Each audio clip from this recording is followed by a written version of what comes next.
Israel और Hamas के बीच चले 11 दिनों के संघर्ष के बाद अब गाजा में धीरे धीरे आम जनजीवन पटरी पर लौटता नजर आ रहा है। शनिवार को यहां कुछ कैफे दोबारा खुले, दुकानदारों ने अपनी दुकानें को झाड़ पोंछ शुरू कर दी और मछुआरे समुद्र में मछली पकड़ने पहुंचे।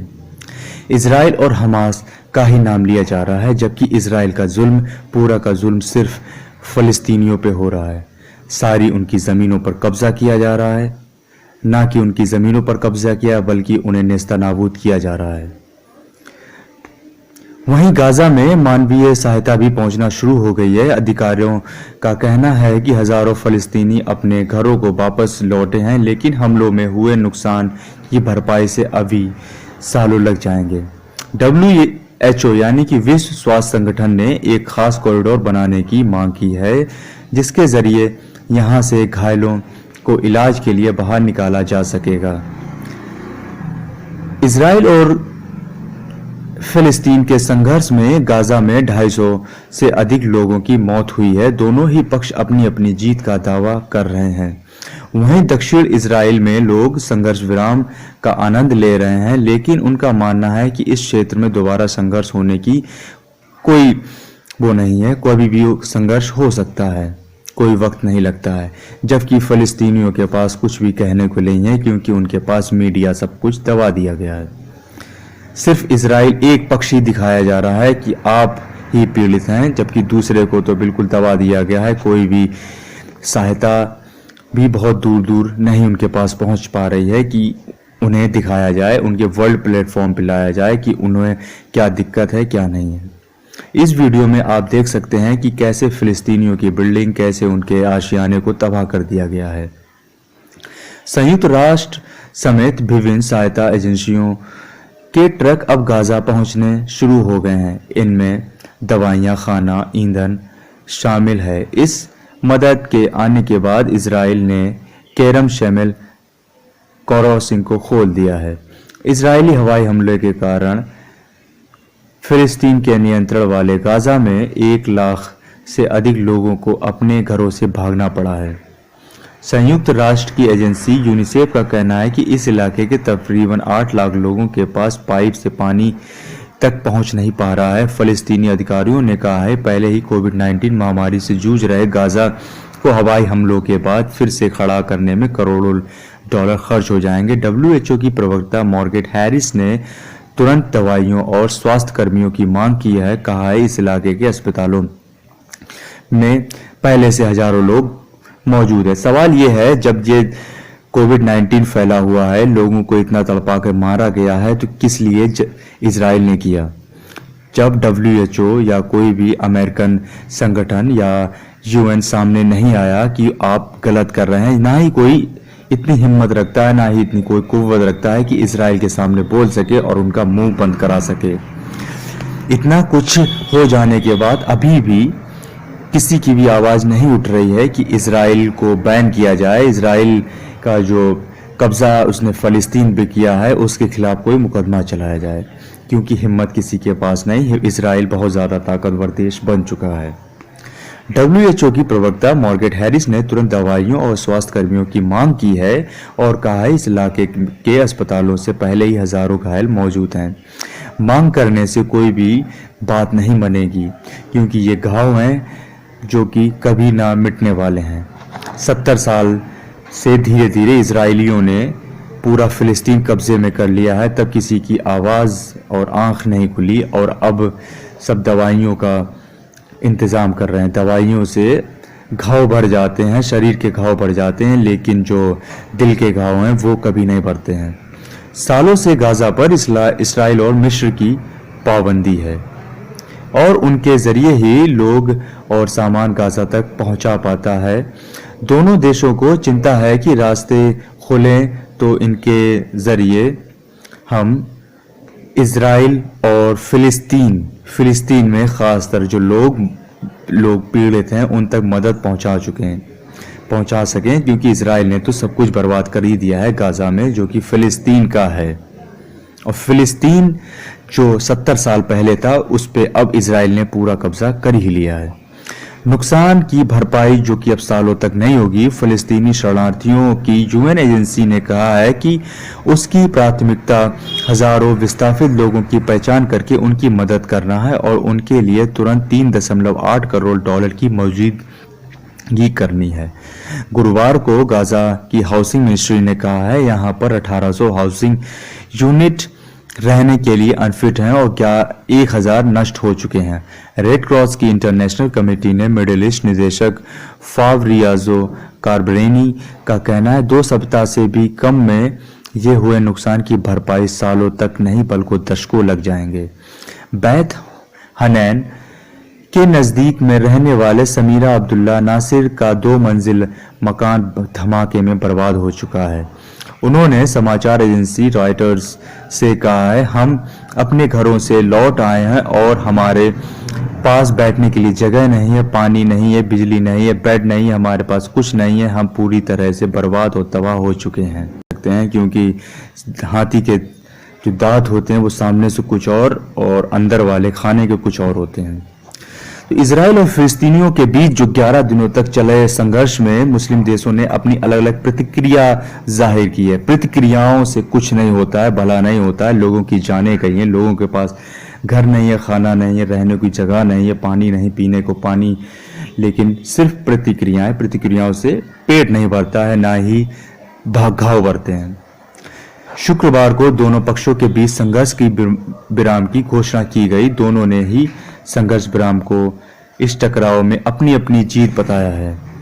खबरों के अनुसार संघर्ष विराम में लागू होते ही बड़ी संख्या में फलस्तीन लोग गाजा की सड़कों पर उतरकर जश्न मनाने लगे। इसी बीच हमास ने भी चेतावनी दे दी थी कि उनके हाथ अभी ट्रिगर से हटे नहीं, यानी वे इजराइल की स्थिति में जवाब देने को तैयार हैं। दोनों पक्षों में 11 दिन तक लगभग लड़ाई चली है। इस दौरान फिलिस्तीनियों के ज्यादातर लोग मारे गए हैं और संपत्ति का भी बहुत ज्यादा नुकसान हुआ है।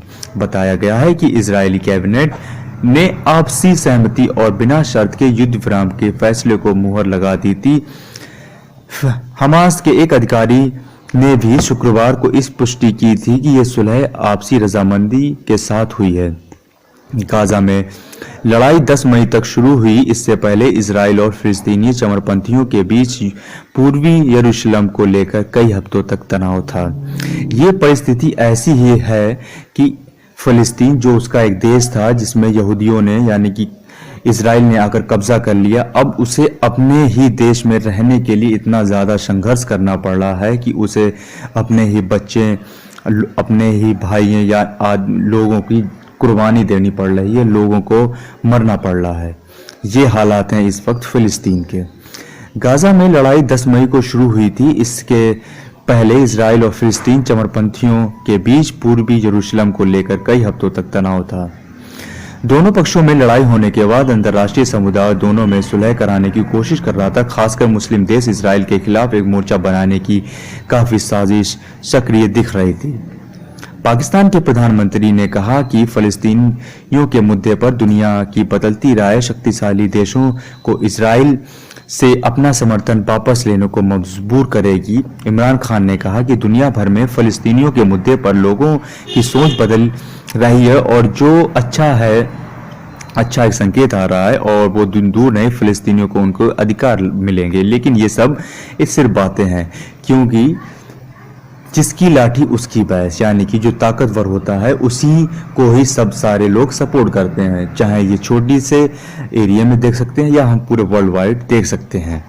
जिसके पास पैसा होता है, जिसके पास पावर होती है, लोग उसी के ही गुणगान गाते हैं। शुक्रवार को युद्ध विराम की घोषणा के बाद पाकिस्तान के प्रधानमंत्री ने फलस्तीनियों के समर्थन में एक बयान जारी किया। उन्होंने कहा, अब से पहले मैंने कभी भी पश्चिमी मीडिया और राजनेताओं को इजराइल के जुल्म के खिलाफ एक तरह बोलते हुए नहीं देखा।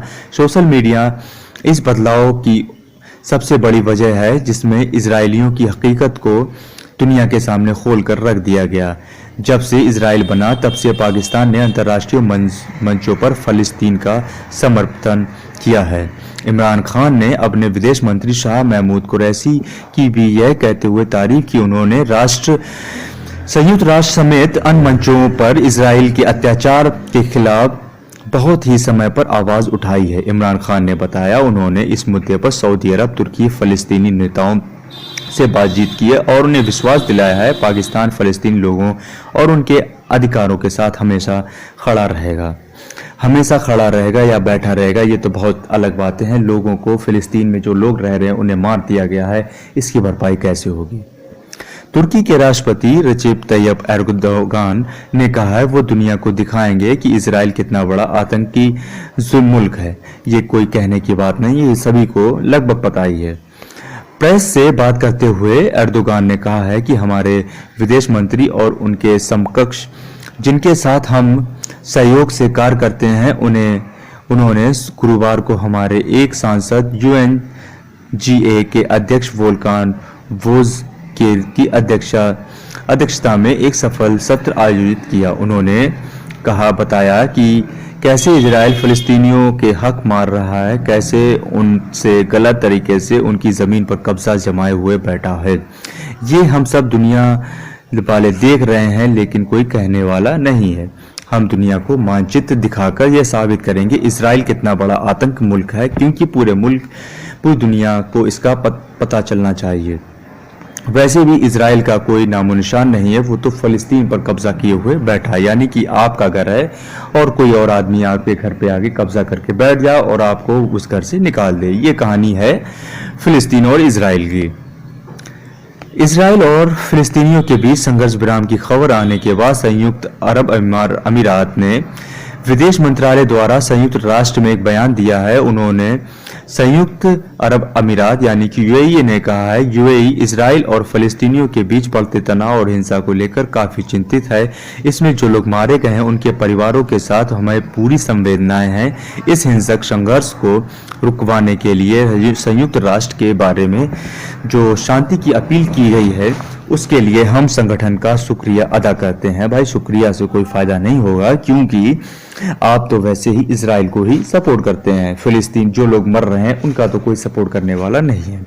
हम मानते हैं अंतर्राष्ट्रीय दबाव की वजह से इस हिंसक संघर्ष को रोकने में मदद मिली है। बातचीत से ही इस मसले को हल किया जा सकता है ताकि मध्य पूर्व में शांति रहे।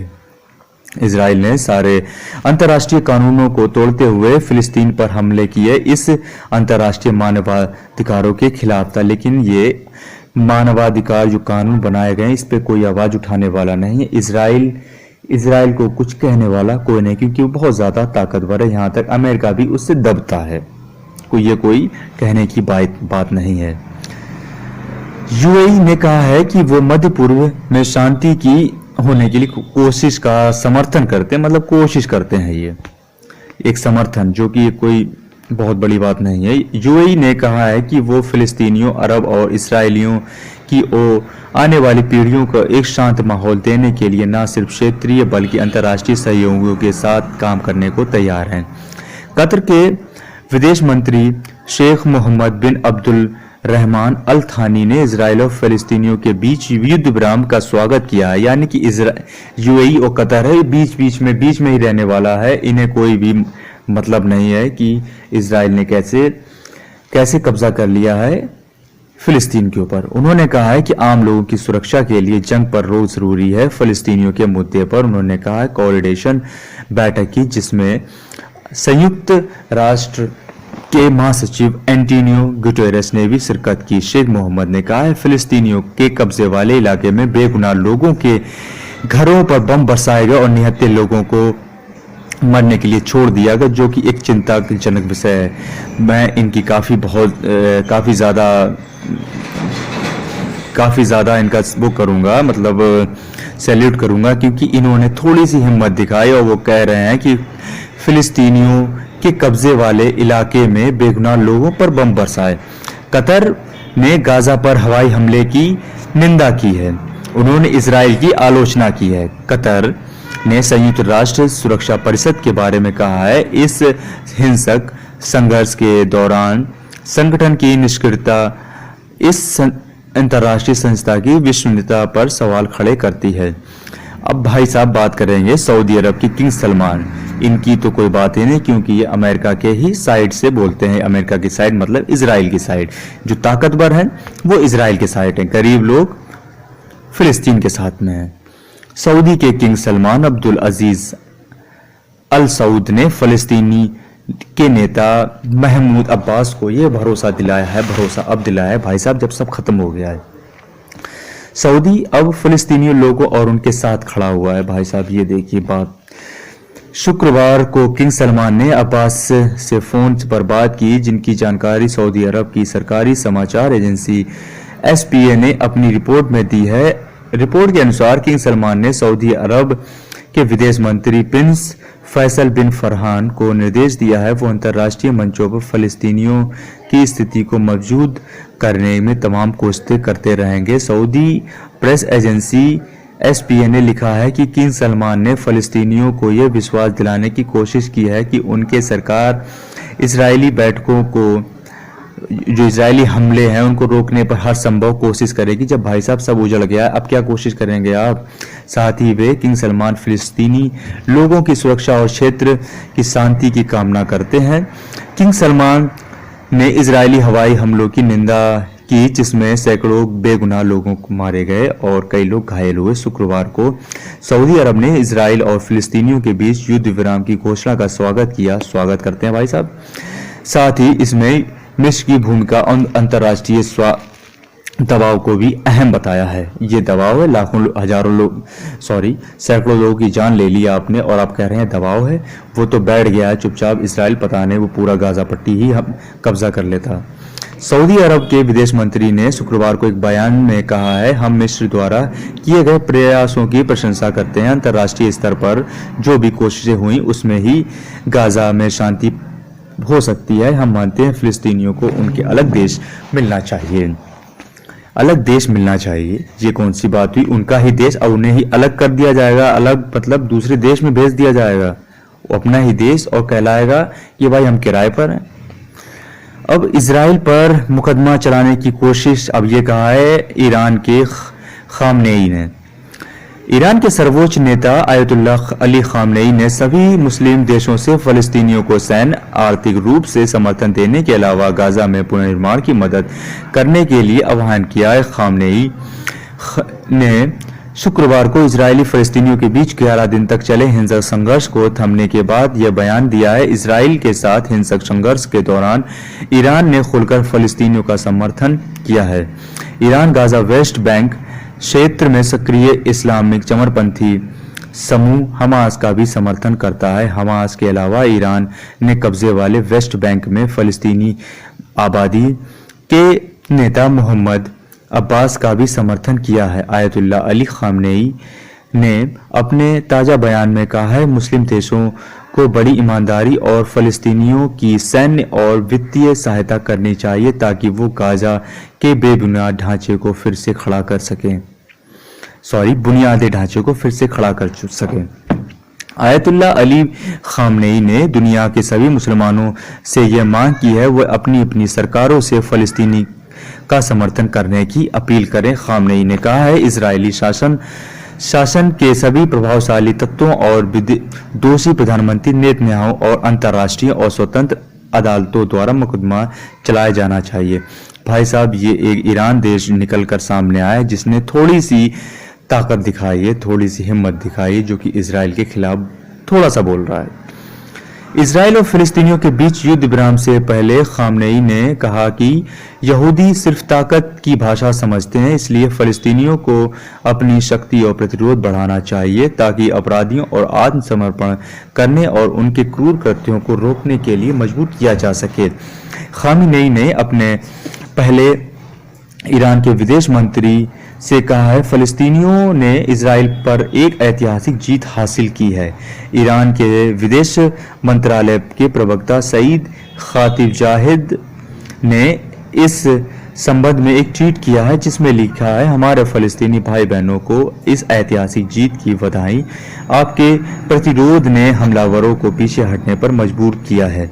ईरान की रेवोल्यूशनरी गार्ड ने भी एक बयान में कहा है कि फलस्तीनियों को संघर्ष पत्थरों के इस्तेमाल से शक्तिशाली और सटीक मिसाइलों का प्रयोग तक चलाया जा सकता है। ऐसे में इजराइल को भविष्य में कब्जे वाले क्षेत्रों के भीतर और ज्यादा घातक वार सहना पड़ सकता है। इस बीच ईरान ने एक देसी लड़ाकू ड्रोन का भी प्रदर्शन किया है, जिसके बारे में कहा गया है कि वो 2000 किलोमीटर तक मार सकता है। ईरान के सरकारी मीडिया के अनुसार ईरान ने फिलिस्तीनियों के संघर्ष को सम्मान किया है और इस ड्रोन का नाम गाजा रखा है। इस बात को मैं भी सैल्यूट करूंगा, क्योंकि कोई भी देश इतनी ताकत दिखाने और अपनी शक्ति नहीं दिखा पाया जितनी कि ईरान ने दिखाई है। ईरान ने अपने ड्रोन का ही नाम गाजा पर रख दिया है, जिसने ये 11 दिन तक ये संघर्ष झेला है।